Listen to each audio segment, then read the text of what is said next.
All right, today's video is going to be about geometric sequences in series. So we've already discussed arithmetic sequences and series. So now this is just kind of the natural progression. Arithmetic is like linear. We had that constant rate of change. Geometric is a different way to define how we get from one term to the next. So we'll talk about that in just a second. But just some basic definition things first of all. Remember the difference between a sequence and a series when I talk about those. A sequence is a list. That means commas in between the term, just a set of numbers in a particular order. There's some pattern to get from one to the next. And a series is a sum, where you're adding up the terms in a sequence. So you would see plus signs in between. You're adding all of them, so getting the total.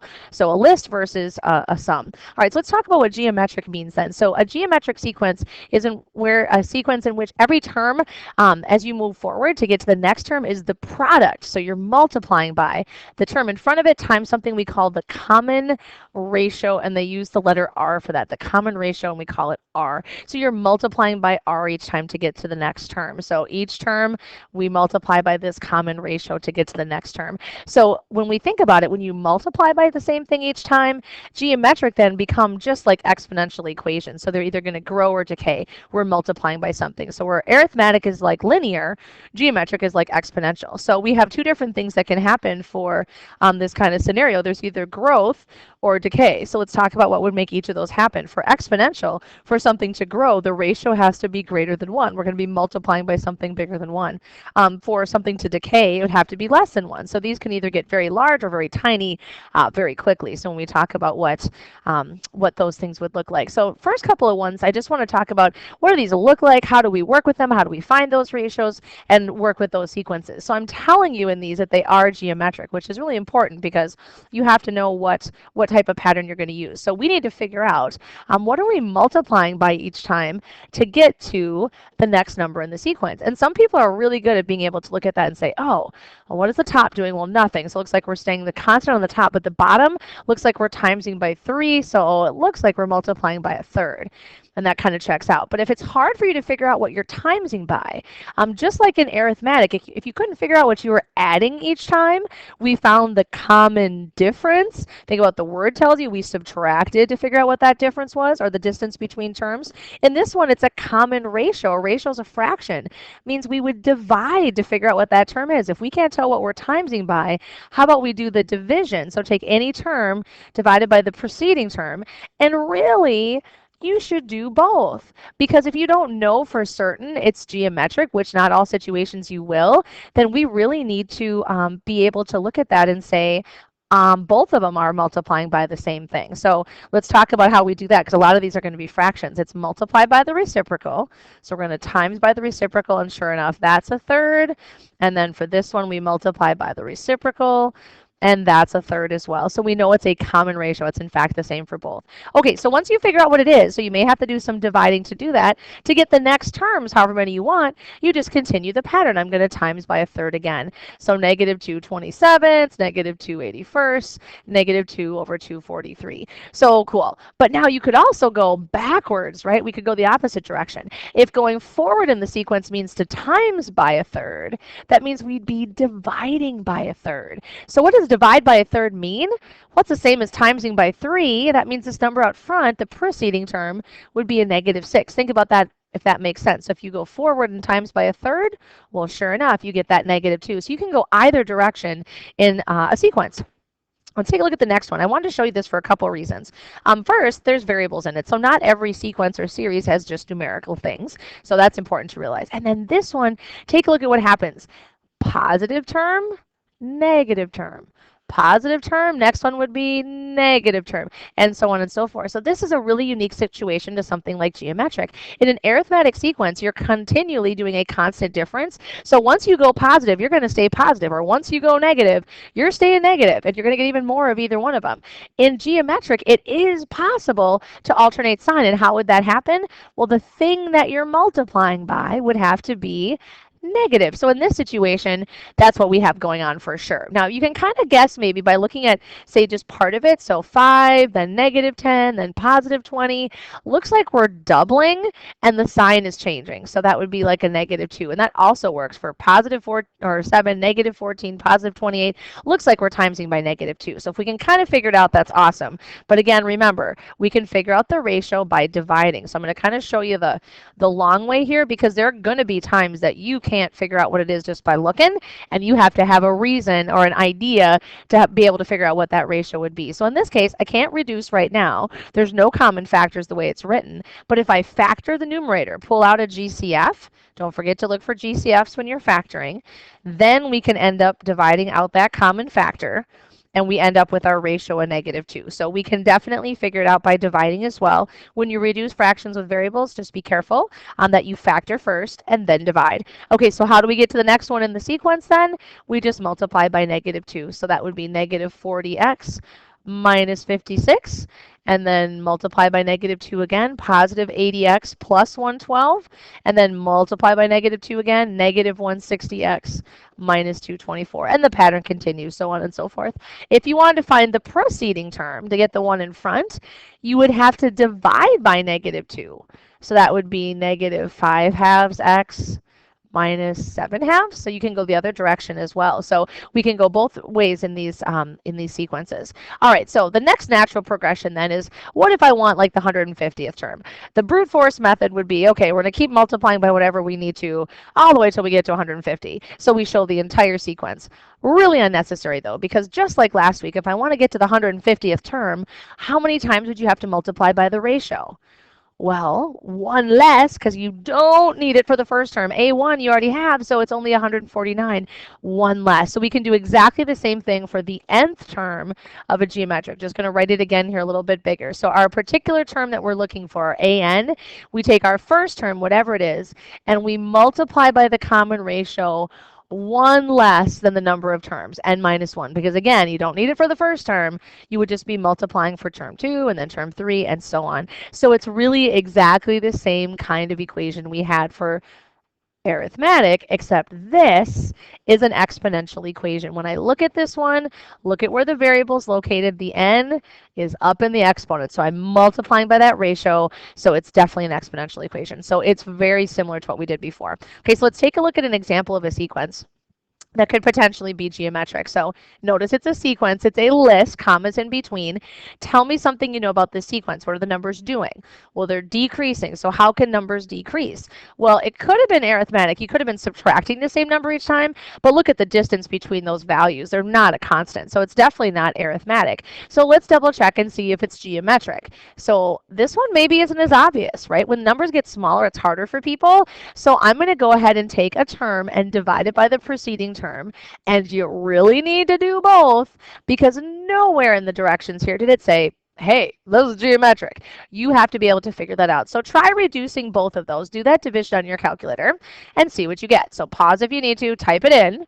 And it looks like both of them end up being a fourth. So there is definitely a common ratio. So we are multiplying by the same thing each time. And let's talk about the difference between writing this as a fraction versus a decimal.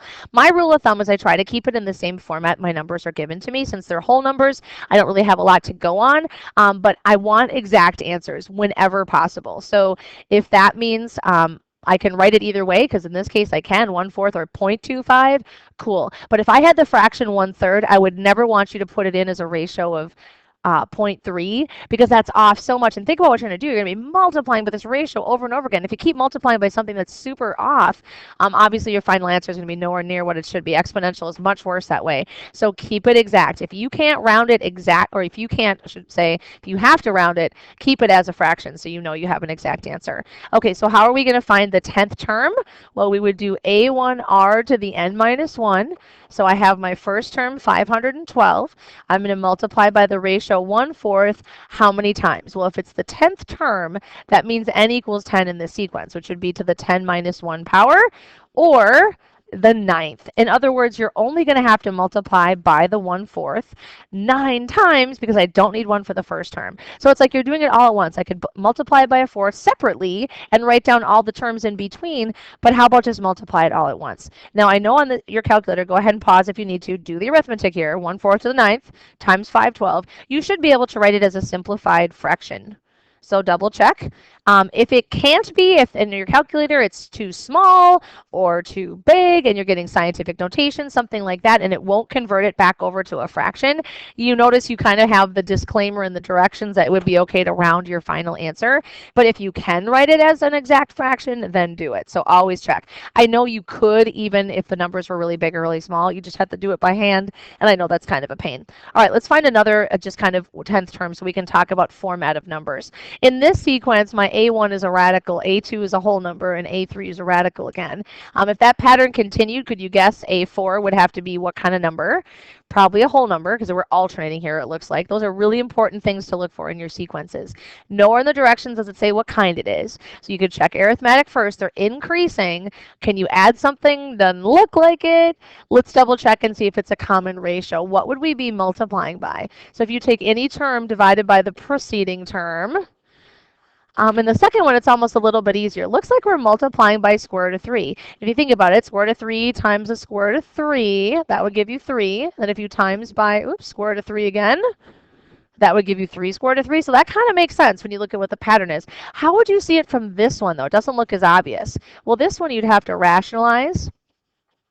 Square root of 3 times square root of 3 in the bottom would be 3, and then we can see that common ratio. So it definitely is geometric, and the common ratio for this one is root 3. Now, so that means when I'm doing my calculating, I want to give exact answers, so I would not want to be rounding. It's going to be things in simplest radical form.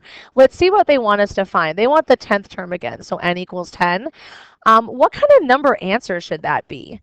If you look at the sequence the way it's going, term 1 and term 3 were both radical answers, and term 2 was a whole number. So if I'm asking you to find term 10, do you have a guess for me? Well, it should be a whole number. If we're alternating, we're multiplying by a radical each time. Let's see what happens. So we need a1r to the n minus 1. So my a1 is square root of 3. My ratio happens to be square root of 3 as well. And I'm going to multiply that times itself to the n minus 1, or 9 times. I don't need it for the a1. I just need it for every term after that. All right, so we need to calculate this. Now, if you want, in this case, just because both the ratio and the coefficient are the same, they actually have the same base. That would be like square root of 3 to the 10th. And remember, every time you multiply a square root of 3 times itself, that gives you 3. So that's kind of like 3 to the 5th, if that's an easier way for you to calculate it. But otherwise, just type it in. I think we come up with 243. Now, is that a reasonable number? Well, they're growing, so it's bigger. So that's good. And remember, it's an even term. And so because it's an even term, it should be a whole number answer. These are going to alternate. But remember, always leave it in the form that you're given. So you want to write radicals as radicals, or decimals as decimals, or if they give you fractions, write it as a fraction, but we can find a particular term. All right, well, let's work backwards then. If we can find a particular term down the road, we should be able to work backwards if we know the end of the line. So if you know term 8, 4, 5, 6, 7, 8. I want to give you a visual here. So this is A8, and it's negative 384. They want you to work all the way backwards and figure out term 1. Okay, well, if they give you the common ratio, they're telling you it's geometric. That means if you're going forward in the sequence, you are timesing by negative 2 every single time as you move forward. Now, what would you do then? That's a weird time sign, sorry. What would you do then to go, oh geez, I'm doing it again, to go the other direction?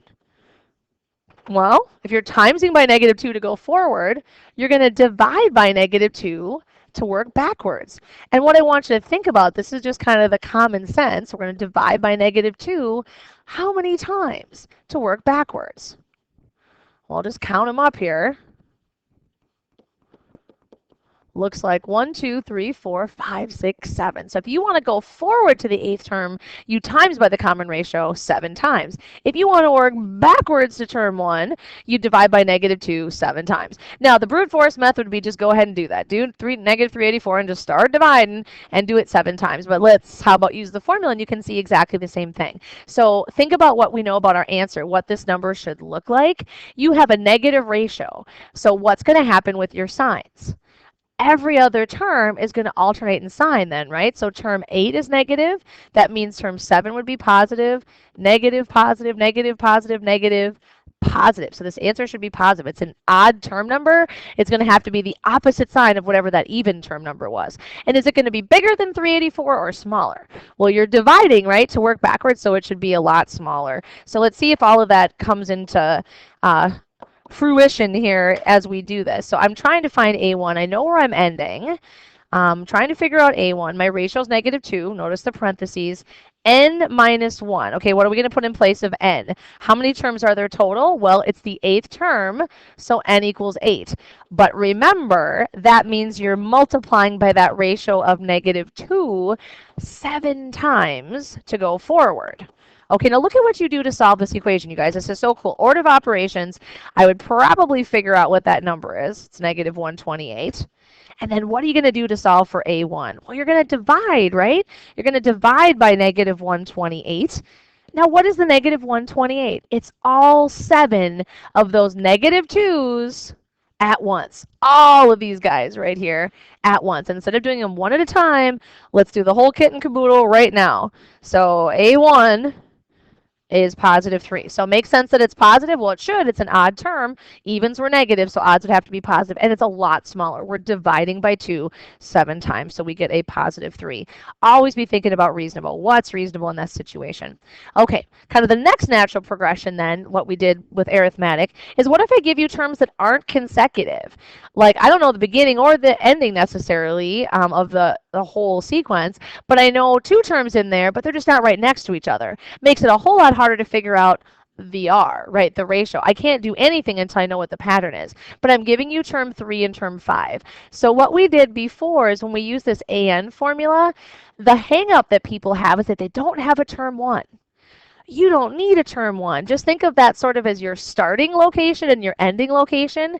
Can't term 5 be the end if you start at term 3? But what you have to keep in mind then is the n. The length of that sequence then is not going to be 5. You have to make that adjustment. You're not starting at term 1. So if you're going from the 3rd term to the 5th term, how many terms would that be in your sequence? Well, it would be A3, A4, and A5. There'd be 3 of them. So when we put that into our equation here, so I have A5 is -36, A3 is -4. Trying to figure out R, my n is going to be 3. There's 3 terms in that sequence. So I'm trying to figure out what the ratio is to go from one to the next. So -36 equals -4 R squared. So let's just solve it. Solve it for R. We need to figure out what this ratio is. So divide by -4. So that would give me R squared equals 9, square root. But remember, when you square root, it's going to be plus or minus 3. So let's see if both plus and minus make sense. So I'm going to go ahead and fill in this sequence. We started at -4, something, and then -36. If we use a +3 for our ratio, so we went +3, +3. That would be -4 times +3. That would be -12. And then times +3 and -36. Totally fine. A positive ratio makes sense. What if I times by instead -3 and then times by -3? If you do -4 times -3, I would have gotten +12. And if I times by -3, I get negative. It works too. You could have either of those terms in the middle for that 4th term. We know the odd terms have to be negative. They gave them to us. They both are. So every odd term in the sequence is going to be negative. But the middle terms, because it could be plus or minus, they actually could be either positive or negative. It could be either one because when we multiply by a negative, that could alternate signs. If we multiply by a positive, they would stay the same. Okay, so now that we know R, we can do anything. I want the 8th term. I want A8. Now, I don't have an A1 still, but any term that's before A8 could be your starting term. So I could use either A3 or A5. In my mind, I think the closer it is to my term that I want, the better, so I'm going to use A5. But once again, I'm going to have to make that adjustment. I'm going to have to adjust my n to see how many that would be. So if I'm going from the 5th to the 8th term, so the 5th to the 8th, how many total terms would that be? 5, 6, 7, 8. So that would be 4 terms in your sequence. But what does that mean? Yeah, you're timesing by the ratio then. 3 times. So if you're a subtracting kind of person and you just want to do 8 minus 5, that's how many ratios you need. Okay, so whether you take a positive or a negative, it's going to affect your answer if you're cubing it, right? So if I take plus or minus 3 and I cube it, if I cube a positive 3, it would be positive 27. If I cube a negative 3, it would be negative 27. So for this 8th term, when I multiply them together, I do end up with either a positive or a negative result. Let's see if that seems reasonable. It's an even term. A4 was an even term as well, and that was the one that could either be positive or negative. So these definitely, we don't know. It could be either one. They're one or the other, depending on the sign of that ratio. So looking for some of these patterns and grouping together is really helpful. Okay, last couple of things I want to talk about quick. So one is geometric means. Means, again, are the terms between non-consecutive terms. Think middle when you talk about that. You can have these means in any type of sequence. So last week we did arithmetic means. Those just are the terms in between non-consecutive in that type of sequence. We can do it for these as well in geometric. So I have two terms, two means in between 6.4 and 12.5. So I actually know a lot about this, but it's kind of like the same boat as the last one. They're not consecutive, so I can't just immediately divide the two and figure out what the R is. So I know the first term though. I'm trying to figure out the next two, and I've actually got the last term. So I know that there's 4 terms in this altogether. If I give you 2 and there's 2 in between, there's got to be 4. So I know an nth term, I know a first term, I know how many terms. The only thing I don't know is the ratio, which is what I need to be able to solve. So I can solve this and figure out what my ratio would be. So I have 12.5 on the end, starting with 6.4, solving for the ratio, and I have 4 terms total. All right, so that means that would be really 3 common ratios. And if you think about it, that would be 1, 2, 3. So kind of makes sense. So how do we solve this one? We'll still need to divide first. And then how do we undo cubing? Well, you're going to cube root. Be really careful with this 12.5 divided by 6.4 as well. That's not a whole number answer, an exact answer. So don't round it. Leave that when you type it into your calculator. Do the whole thing. I think we work out okay, though, when you take the cube root. You get 1.25 or 5/4. So let's go back to our original numbers here, and we're going to stick to the rule of thumb. Whatever form they give it to you in, keep in that form. So they gave it to me as a decimal, so I think it would be totally fine to use my ratio of timesing by 1.25 to get to the next term. So I'm going to multiply by 1.25. Now, we didn't have the conversation we did in the last one. When we cube root, I didn't even offer plus or minus. When you cube root, there's only one answer, a plus plus plus or a minus minus minus to give us that. So I don't have to worry about 2 different signs. There's only one that it can ever be. So when you multiply by that, try it. Pause the video if you need to. Get those 2 terms in the middle. 8 and 10, kind of surprising, right? That you had 2 decimal numbers, kind of gross. You have a decimal ratio. However, the numbers in between end up to be pretty darn nice. Okay, last thing that we're going to deal with in this one is the sum formula. So I'm not going to derive it in this one. We're just going to use it, but let's talk about a sum example. First thing we're going to note in this, it's the sum of what we call finite geometric series. Finite meaning it ends. There's a beginning and an end. There's a finality. There's an end to it. So beginning and an end, as opposed to the opposite of that, which would be infinite, which is a lot trickier to deal with. We'll talk about that in another lesson. But for finite ones, we have a beginning and an end. We can solve it. This is what your book gives you, which is great. I prefer this version. And if you can see what I did, I just factored out that common factor of A1. For me, I just like the look of this one better for some reason. It's easier for me to work with. See what you need to be able to do this. Well, you need an A1. That's the first term in your series. You need an R. That's your common ratio. So that's no big deal. If we know our common ratio, we're good to go there. And you need your N, and N is the number of terms. So all you need to be able to figure out a sum is where you start, the A1, what you times by, the common ratio, and then how many terms are you going to do that for. So let's practice this in a series that you've seen already today. So notice how it's written differently. See the plus signs in between? You're adding them up. So I want you to find the sum of the first 7. That means N equals 7.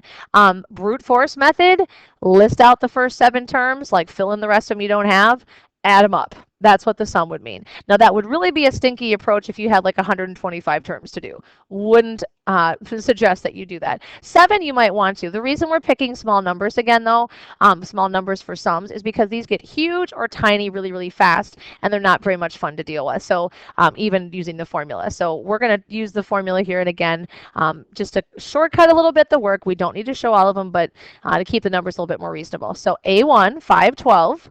1 minus the ratio. Okay, now this is one we did already today. If you can look back and find our ratio for this one, each time we were multiplying by, check your notes, and you said 1/4. Good job. That's what we were multiplying by. And again, it could be 0.25 as well. I'm going to leave it up to your discretion. Again, you can use either one, but just remember, if it's not an exact decimal, you need to use the fraction. We want exact answers. And then raised to the 7th to the nth power, and then over 1 minus the ratio. And again, I'm going to kind of put parentheses in here. If you're going to type this all in on your calculator, make sure you're dividing by what you think. And then our sum ends up to be 682. 0.625, exact answer. Try it on your calculator, make sure you're okay. I'm summing the first, and again, my subscript telling you how many terms I'm actually summing. So we can find particular terms, we can find sums, we can find means, we can fill in the next in the pattern, as long as we understand that geometric is just like exponential, there's a common ratio.